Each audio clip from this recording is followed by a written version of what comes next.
अपघातानंतर ज्या वेळेला वाहन चालक पळून जातो, वाहनासहित किंवा वाहन अपघातस्थळी ठेवून आणि त्याच्यानंतर तो काही दिवस फरार असतो, तेव्हा पोलिसांना निश्चितपणे त्या वाहन चालकाने मद्यप्राशन केले होते किंवा तत्सम काही अंमली पदार्थाचं सेवन केलं होतं, हे सिद्ध करता येत नाही। ही गोष्ट जरी खरी असली तरी पोलिसांना परिस्थितीजन्य पुरावा अशा वेळी शोधावा लागतो।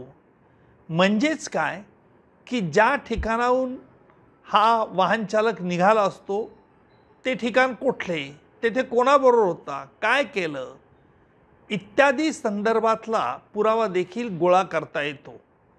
त्यामुळे वाहन चालक पळून गेला आणि त्यामुळे मद्य त्याने प्राशन केले होते किंवा अंमली पदार्थ घेतलं होतं याचा आम्ही तपास करू शकत नाही, अशी भूमिका पोलिसांना घेता येणार नाही। परंतु पोलिसांना मात्र निश्चित परिस्थितीजन्य पुराव्याच्या आधारे हे बघावं लागेल की खरोखर त्याने मद्यप्राशन केलं होते का अंमली पदार्थाचं सेवन केलं होतं, आणि त्यानंतरच पोलिसांना निष्कर्षाप्रती यावं लागेल।